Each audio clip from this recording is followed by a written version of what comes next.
कहानी की शुरुआत होती है जापान में, जहां 2 लाख से ज्यादा जबरदस्त निंजाज मौजूद हैं, जो देखने में तो आम आदमियों जैसे ही लगते हैं, लेकिन असल में वो बहुत ही खतरनाक जिंदगियां जीते हैं। सुजुकी एक निचले स्टार की निंजा है, जो मैगजीन एडिटर के रूप में आम लोगों के बीच रहती है। एक दिन अचानक उसे एक मैसेज आया। उसने जल्दी से अपने राइटर को अलविदा कहा और एक पुल की तरफ बढ़ी। वहां पहुंची तो उसे एक रशियन आदमी दिखाई दिया, जो कि निंजास का शिकार करता है। इसी आदमी को मारने का मिशन उसे दिया गया है। उस आदमी ने सुजुकी पर गोली चलाई, जिससे बचकर सुजुकी ने अपनी हील से वार किया, जो अचानक से 2 तीखे खंजरों में बदल गई। वो आदमी जैसे तैसे बचा और अपनी बंदूक से सुजुकी पर गोलियां चलाता रहा, लेकिन सुजुकी ने बचकर कुछ निंजा स्टार्स उसकी तरफ फेंके और फिर पीछे से आकर उसके गहनों पर लात दे मारी। लेकिन फिर भी वो आदमी रुका नहीं। उस पर सुजुकी के करंट वाले डंडे का भी असर नहीं हुआ और उसने सुजुकी को जमीन पर पटक दिया। कुछ दूरी से एक दूसरा निंजा ये सब कुछ देख रहा था। इस निंजा का नाम केटो है, जो कि एक हाई रैंक निंजा है। अब वो उसे गोली मारने ही वाला था कि ऐन वक्त पर उसकी बाजू में एक टूथपिक आकर लगी। जैसे ही उसने पलट कर देखा तो एक लड़का उसकी तरफ भागता हुआ आ रहा था। ये भी एक निंजा है जिसका नाम है कुरो। कुरो ने बहुत ही आसानी से उस रशियन आदमी को हरा दिया और आखिर में चोक होल्ड करके खत्म कर दिया। उसने सुजुकी से कहा कि मैं जा रहा हूँ, आप बाकी का काम संभाल लेना। ये सुनकर सुजुकी एकदम शॉक हो गई। उसने सोचा, कैसा आदमी है ये? तुम किसी और को अपना क्रेडिट क्यों लेने दे रहे हो? जिस पर कुरो ने कहा कि इतना काम नहीं करना मुझे, मैं घर जा रहा हूँ सोने। कुरो निंजा तो बढ़िया था, लेकिन साथ ही बहुत आलसी भी, और अब वो चुपचाप वहाँ से चला गया। वो इस वक्त एक पुराने सस्ते घर में रहता है। घर पे अकेले बोर होते हुए वो फूंक मार मार के टूथपिक का तीर बनाने की प्रैक्टिस करता रहता है। तभी अचानक कोई उसके कमरे में बिना आवाज किए घुस गया। ये उसका सीनियर केटो है, जो यहाँ पर उसे एक मिशन देने आया है। वर्ल्ड वॉर 2 के बाद कुछ बुरे निंजाज ने मिलकर एक खतरनाक ग्रुप बनाया था, जिसका नाम है अंडरग्राउंड निंजास। खुफिया जानकारी के हिसाब से उन्होंने जोटेन हाई स्कूल में घुसकर वहाँ पर कब्जा कर लिया है। ये स्कूल बना भी एक खास जगह पर है, जहाँ पहले टूटा फूटा नितानो मिलिट्री स्कूल हुआ करता था, जहाँ अभी भी लड़ाई के वक्त के कुछ राज छुपे हुए हैं।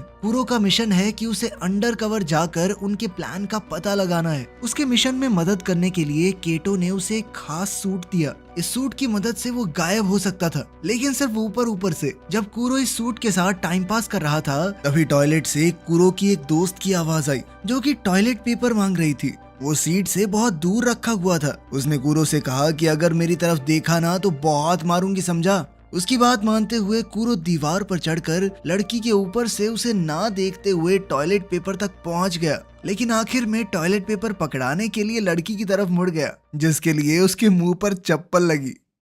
अगली सुबह कुरो जोटैन हाई स्कूल पहुंचा। जब उसे पता चला कि उसे एंट्रेंस एग्जाम देना पड़ेगा तो वो बहुत ज्यादा परेशान हो गया। उसने एक बार के लिए तो सोचा कि क्या ही करना है, मिशन पूरा करके छोड़ ही देता हूँ, लेकिन फिर उसे केटो का डर सताने लगा। अब वो सोचने लगा कि आखिर एंट्रेंस एग्जाम कैसे पार करूं। अपने थकान भरे लेकिन खूबसूरत चेहरे के साथ कुरो ने जल्द ही नोगुची का ध्यान खींच लिया, जो कि एक स्टूडेंट है और दोबारा से एग्जाम दे रही है। क्लास में घुसने के बाद कुरो ने नीचे देखते हुए क्लास का एक चक्कर लगाया और फिर नोगुची के पास जाकर बैठ गया। उसे यकीन था कि ऑर्गेनाइजेशन के लोगों ने कुरो के पास होने की तैयारी पहले से कर रखी होगी। उन्होंने फर्श पर रंग बिरंगे चावल के दाने से आंसर की बनाई हुई थी। जैसे ही कुरो ने आंसर लिखने शुरू किए, नोगुची जोर से चिल्ला पड़ी। उसे लगा कि फर्श पर पड़े वो चावल के दाने किसी तरह के कीड़े हैं। टीचर ने कहा कि अगर तुम्हें दिक्कत है तो इन्हें साफ कर दो, लेकिन कुरो ने सोचा कि भाई कुछ तो करना पड़ेगा। उसने अपनी इरेजर नीचे फेंकी और उसे उठाते हुए बड़ी सफाई से एक पेपर बॉल स्ट्रॉ में भर के नोगुची को मारी, जिसके बाद वो चिल्लाने लगी कि अभी किसी ने मुझे छुआ। वो तो सर को ही ठरकी बुड्ढा कह के बुलाने लगी, लेकिन मास्टर जी ने कहा, बेटा देख, इतने लंबे हाथ तो नहीं है मेरे। उनकी बहस के बीच कुरो ने जल्दी से एक के बाद एक पेपर भरने शुरू कर दिए, लेकिन इससे पहले वो मैथ्स का पेपर कर पाता, वो टीचर नोगुची को संभालने के लिए उसकी तरफ बढ़ा और साथ ही पैर रख के वो चावल के दाने भी हिला दिए। अब कोई रास्ता था नहीं तो कुरो ने अपनी एक्टिंग की मदद ली और वहीं बैठे बैठे सुसु कर दिया। फिर उसने रोना शुरू कर दिया कि मैं तो एग्जाम के लिए इतना डर गया था कि मैंने गलती से बहुत सारा पानी पी लिया। जिसके बाद टीचर ने उसे चुप करवाया और कहा कि एग्जाम सिर्फ नाम के लिए है, अगर तुम खाली शीट भी छोड़ दोगे तब भी तुम्हें पास कर देंगे, ठीक है? कुरो स्कूल के बारे में जानकारी हासिल करना चाहता था, तो वापस जाते हुए उसने नोगुची का इंतजार किया और दोनों साथ चलकर घर जाने लगे। कुरो का घर पहले आ गया तो उसने नोगुची से कहा कि आओ कभी हमारे गरीब खाने पे। नोगुची थोड़ा हिचकिचाते हुए मान गई और दोनों उसके घर की छत पर पहुंचे। उनकी बातचीत के दौरान नोगुची ने बताया कि क्लास में कुछ शरारती बच्चे हैं, वो हो सकता है तुम्हें परेशान करें। एडा नाम का मेरा एक दोस्त है, उसे उन्होंने इतना परेशान किया कि वो क्लास आना ही छोड़ गया। साथ ही उसने बताया कि हमारे स्कूल के नीचे काफी खुफिया टनल्स हैं जो वर्ल्ड वॉर 2 के समय के एक खास मिलिट्री बेस तक जाती हैं। कुरो समझ गया कि शायद अंडरग्राउंड निंजा ग्रुप इसी मिलिट्री बेस के पीछे है। जब सूरज डूबने लगा तो नागुची ने कहा कि मुझे अब घर जाना चाहिए, लेकिन अचानक ही वो छत से फिसल कर गिर गई। पर उसके नीचे गिरने से पहले ही कुरो ने छलांग लगाकर उसे पकड़ लिया और नीचे गिरकर कुरो के सूट का सेफ्टी फीचर ऑन हो गया, जो कि एक कुशन में बदल गया। नोगुची चिल्लाते हुए खुले मुंह के साथ ही बेहोश हो गई, जिसके बाद कुरो उसे घर छोड़ाया।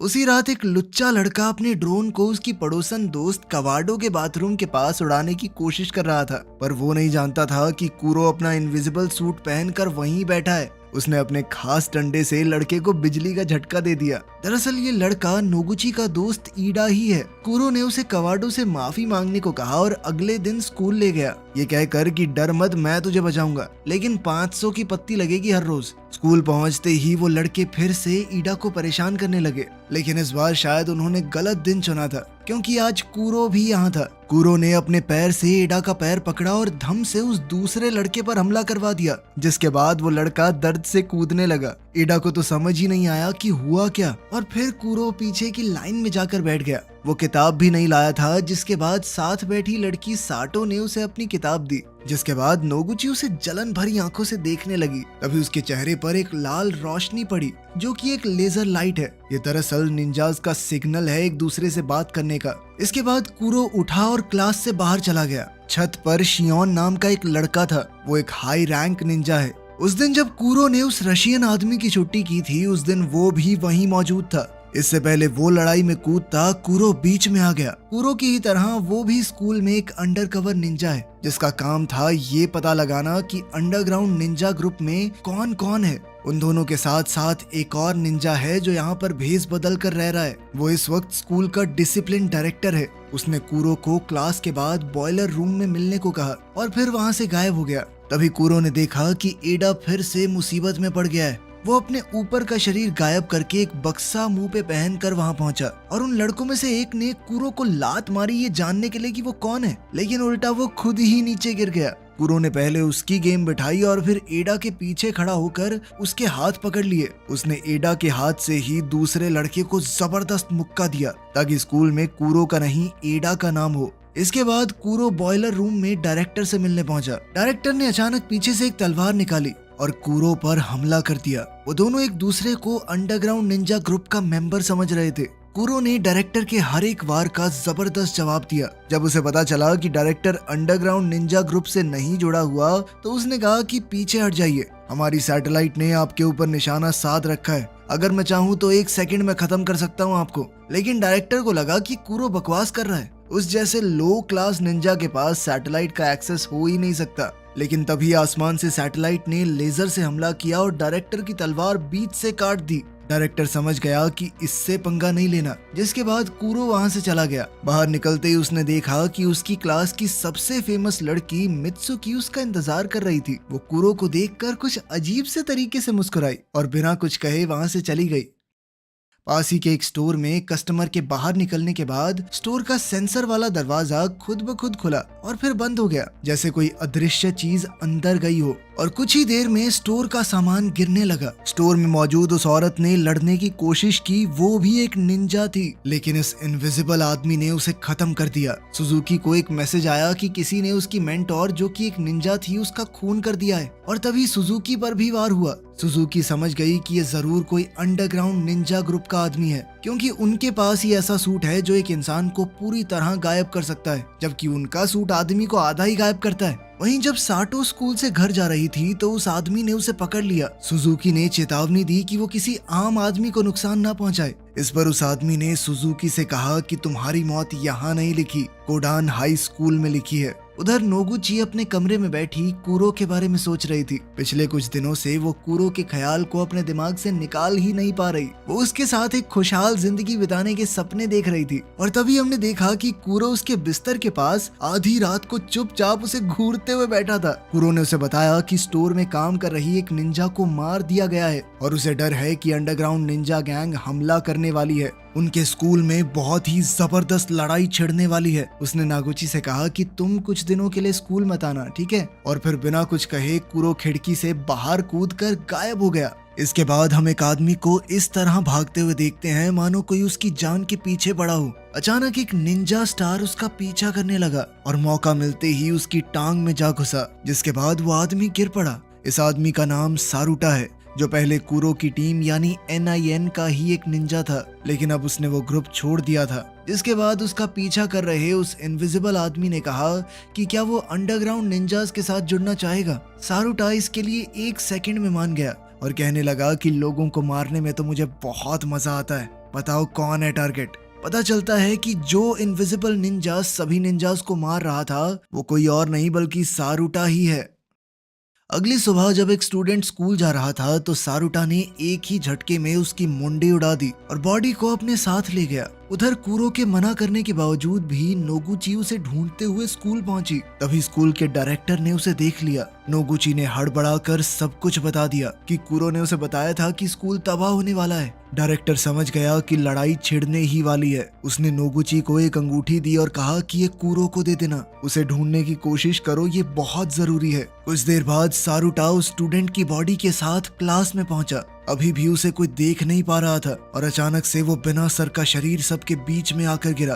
क्लास में हड़कंप मच गया और सारुटा एक के बाद एक स्टूडेंट्स को खत्म करने लगा। कुछ स्टूडेंट्स कमरे से निकलने में कामयाब हो गए, लेकिन सारुटा अब भी उनके पीछे था। जल्द ही सुजुकी और शियोन को खबर मिली कि अंडरग्राउंड निंजास का एक आदमी स्कूल में आतंक मचा रहा है। सुजुकी ने अपनी आंखों के सामने ये खून खराबा देखा। उसने अपनी छड़ी निकाली और हत्यारे ने अपना गायब होने वाला सूट उतारा और तो और मास्क भी हटा दिया। सारुटा ने कहा कि पहचाना मुझे, इस स्कूल में जब हम पढ़ते थे मैं बहुत ज्यादा चाहता था तुम्हें, लेकिन तुमने मेरे प्यार का मजाक बनाया और भाग गई। गुस्से और नफरत से भरे हुए सारुटा ने खुद को बिल्कुल नहीं रोका। वो दोनों खतरनाक तरीके से लड़े, एक से बढ़कर एक। सुजुकी बहुत तेज थी, इसीलिए वो जल्दी ही जीत के करीब आ गई, लेकिन उसने एक चीज पर ध्यान नहीं दिया कि सारुटा का सूट बिजली के वार को सोख सकता था। इसीलिए सुजुकी की उस छड़ी का कोई असर ही नहीं हुआ। और अब जब सुजुकी हारने लगी तभी एक आदमी कांच से कूदकर अंदर आ गया। ये वही हाई रैंक निंजा केटो है। उसके सामने सारुटा का टिक पाना लगभग नामुमकिन था। ये बात वो अच्छे से जानता था, इसीलिए उसने अपना मास्क पहना और चुपचाप गायब हो गया। लेकिन केटो को इस बात से कोई दिक्कत नहीं थी। उसने बिजली की रफ्तार से अपनी बाजू में एक चीरा मारा और सारुटा की तरफ अपना खून फेंक दिया ताकि उसके सूट पर निशान लग जाए और उसका गायब शरीर फिर से दिखने लगे। केटो ने सारुटा पर अपनी तलवार से हमला किया, लेकिन सारुटा के एडवांस सूट ने गुब्बारे की तरह फूल कर उसे बचा लिया और सारुटा मौका देखकर वहां से भाग निकला। वहीं नागोची अभी भी कूरो को ढूंढ रही थी। तभी वो घबराए हुए ईडा से टकरा गई। ईडा ने उसे बताया कि मैं, कूरो और एक तीसरा लड़का उन टनल्स वाले एरिया में गए थे। वहां पर अफवाह है कि एक रास्ता अंडरग्राउंड बंकर तक जाता है। मेरी और उस दूसरे लड़के की हिम्मत नहीं हुई अंदर जाने की, लेकिन अब मुझे कूरो के लिए डर लग रहा है। उधर कूरो को अंदर एक लड़की दिखाई दी। ये लड़की मित्सुकी है और वही है जिसने ये पूरा प्लान बनाया था। जितना कूरो ने सोचा था, मित्सुकी उससे बहुत ज्यादा ताकतवर थी। उसने मित्सुकी पर एक बम से हमला किया, लेकिन वो पल भर में उससे दूर एक दीवार पर एक उंगली से लटकी हुई थी। कूरो ने उस पर 2 हाई वोल्टेज केबल फेंकी, लेकिन उसने अपने नंगे हाथों से वो तारें पकड़ ली, मानो बिजली का उसके ऊपर कोई असर ही ना होता हो। वहीं सारुटो स्कूल में घूम रहा था। तभी उसके सामने शियोन आ खड़ा हुआ। उसने अपनी तलवार उठाई और बहुत ही ज्यादा फुर्ती के साथ सारुटा का मुकाबला करने लगा। शियोन ने बड़ी चालाकी से जमीन पर कांच बिखेर दिया, जिसके बाद उसे पता चल जा रहा था कि सारुटा है कहां पर। साथ ही उसका वो टेडी बियर भी सारुटा की लोकेशन को पिन पॉइंट करने में कामयाब हो गया। उसने सारुटा को एक दीवार से लगा दिया। अब कुछ ही पलों में सैटेलाइट के हमले से सारुटा मारा जाता, लेकिन ऐन मौके पर वो वहां से बच निकला। शियोन उसके पीछे भागा और उसने छत पर सारुटा को पकड़ लिया। शियोन ने अपनी तलवार के वार से सारुटा पर जबरदस्त हमला किया, लेकिन वहां सिर्फ सारुटा का वो सूट था और सारुटा ने पीछे से अचानक उस पर हमला बोल दिया। इस अचानक हुए हमले से शियोन ने बचने की कोशिश की, लेकिन उसकी तलवार 2 हिस्सों में टूट गई। शियोन एक बेहतर फाइटर जरूर था, लेकिन अंडरग्राउंड निंजास के हथियार ज्यादा ताकतवर थे और इस लड़ाई में उसके कंधे पर खतरनाक चोट लग गई। अब घायल और घबराए हुए शियोन के पास अपनी आधी तलवार से बचाव करने के अलावा कोई दूसरा चारा नहीं था। वो हारने ही वाला था, लेकिन तभी केटो ने वहां आकर बाजी पलट दी। उसने अपनी तलवार सारुटा के शरीर के पार करके उसका खेल खत्म कर दिया और आखिरकार शियोन की जान बच गई। वहां नीचे सुरंग में कूरो लड़ाई में हार रहा था। वो समझ गया था कि उसके लिए मित्सुकी को हराना लगभग नामुमकिन है, क्योंकि वो बहुत ज्यादा शक्तिशाली है उससे। लेकिन कूरो ये जानना चाहता था कि आखिर मित्सुकी चाहती क्या है, वो ये सब क्यों कर रही है। मित्सुकी ने आखिरकार सच बताया। उसने जानबूझकर झूठ बाहर फैलाया ताकि वो सभी निंजास को स्कूल तक ला सके, ताकि निंजास लेजर सैटेलाइट को एक्टिवेट कर दें और वो सैटेलाइट की लोकेशन का पता लगा सके।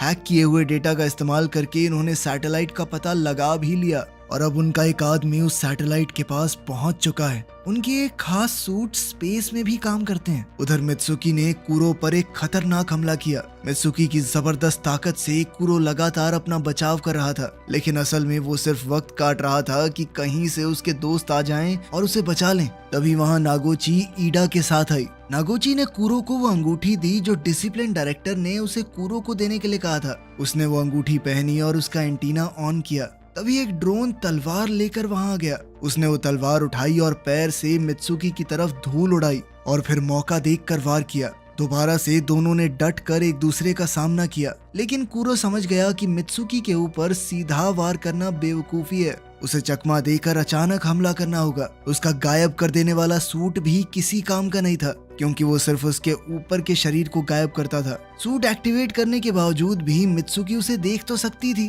कूरो ने अपने दिमाग में कई बार सोचा कि अगर मैं ऐसे लड़ूं तो क्या होगा, लेकिन हर बार वो मारा जाता। आखिरकार उसे समझ आ गया कि वो इस तरह तो नहीं जीत पाएगा। उसके पास एक ही तरीका था मित्सुकी को हराने का। उसने जबरदस्त टेक्निक से सीधा हमला शुरू किया और वो अपनी जान की परवाह ना करते हुए आगे बढ़ गया, जिसके बाद उसकी तलवार मित्सुकी के आर पार हो गई और मित्सुकी की तलवार कूरो के। उसने मित्सुकी को धक्का देकर तलवार खींच ली। मित्सुकी वहीं ढेर हो गई। कूरो पहले ही अपनी पूरी हद तक पहुंच चुका था। वो लड़खड़ाता हुआ घायल होकर नीचे गिर पड़ा। नागोची ने जल्दी ही उसे उठाया और दोनों वहां से निकल गए। अंडरग्राउंड निंजा ग्रुप का एक आदमी सैटेलाइट के अंदर पहुंच गया था और उसने सिस्टम में वायरस अपलोड कर दिया, जिसके बाद पूरा लेजर सिस्टम उनके कंट्रोल में आ गया और जैसे ही उसने डायल घुमाया पावर लेवल मैक्सिमम हो गया। उस लेजर का टारगेट स्कूल में था, इसीलिए अब तो साइज बड़ा करने के बाद पूरा स्कूल लेजर से उड़ गया। धमाके के इस झटके से अंडरग्राउंड बंकर में कंपन हुई। बंकर टूटने लग गया और एग्जिट भी बहुत दूर है। नागोची और कूरो बाहर निकलने की कोशिश कर रहे थे, लेकिन कूरो बुरी तरह से घायल था। कूरो को लगा कि वो जिंदा तो नहीं बच पाएंगे, इसीलिए उसने अपना गायब होने वाला सूट उतारा और नागोची पर ढक दिया। अब सारा मलबा टूटकर इन दोनों के ऊपर ही गिर रहा था। कुछ देर बाद नागोची वहां से बाहर निकली, क्योंकि उस खास सूट ने उसकी जान बचा ली थी और कूरो ने दुनिया को बचाने के लिए अपनी जान का बलिदान दे दिया। लेकिन फिल्म के आखिर में हम कूरो के जुड़वा भाई जूरो को देखते हैं, जो न जाने क्यों नोगुची से मिलने आया था। वीडियो पसंद आई तो लाइक कर देना, चैनल को सब्सक्राइब कर देना। मिलते हैं अगली वीडियो में।